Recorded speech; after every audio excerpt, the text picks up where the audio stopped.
এলাম একটা অন্য রেসিপি নিয়ে। মানকচু দেখতে পাচ্ছেন। মানকচুগুলোকে ছোটো ছোটো টুকরো করে কেটে সিদ্ধ করে নিয়েছি নুন হলুদ দিয়ে। এরপর কড়াইয়ে গরম তেলটাকে দিয়ে দিলাম। তেলটাকে দিয়ে দিচ্ছি কড়াই, গরম হোক তেল গরম হয়ে গেছে। একটু শুকনো লঙ্কা, তেজপাতা ছেড়ে দিলাম, একটু কালো জিরে দিয়ে দিলাম। কালো জিরে দিয়ে একটু নেড়ে ছেড়ে পিস করা কচুগুলোকে ছেড়ে দিলাম আস্তে আস্তে। ভালো করে লাল করে ভাজতে হবে কচুগুলোকে, দিয়ে লাল করে কচুগুলোকে ভাজতে হবে।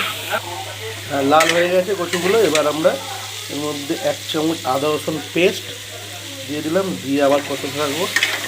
দিয়ে আস্তে আস্তে কষুন আদা রসুনের পেস্ট দিয়ে। এবার এর মধ্যে একটু 1 চামচ হলুদ গুঁড়ো 1 চামচ দিয়ে দিলাম। কিছুটা লঙ্কার গুঁড়ো, যেরকম লঙ্কা খাবেন সেরকম দেবেন। দিয়ে আস্তে আস্তে করে নাড়তে থাকুন। দেখুন স্টিমটা একটু আস্তে করে দেবেন। এই সময় জিরের গুঁড়ো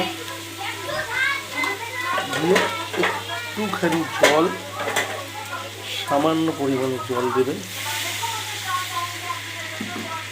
জল দিয়ে নাড়াচাড়া করতে থাকুন, আস্তে আস্তে নাড়তে থাকুন,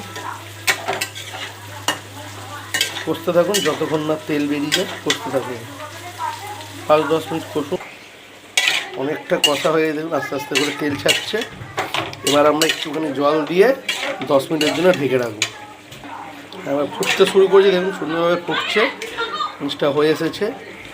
আর 5 মিনিট পর এটা আর একটু জল শুকিয়ে গেলে এর মধ্যে একটু গরম মশলার গুঁড়ো দিয়ে পরিবেশন করুন আর জানান টেস্ট কেমন লেগেছে।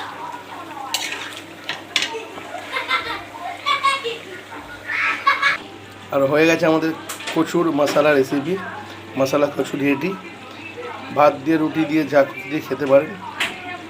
আমাদের কচুরি রেডি। দেখুন এরকম হলে আপনারা নামিয়ে নেবেন। খেয়ে দেখুন কেমন টেস্ট হয়েছে।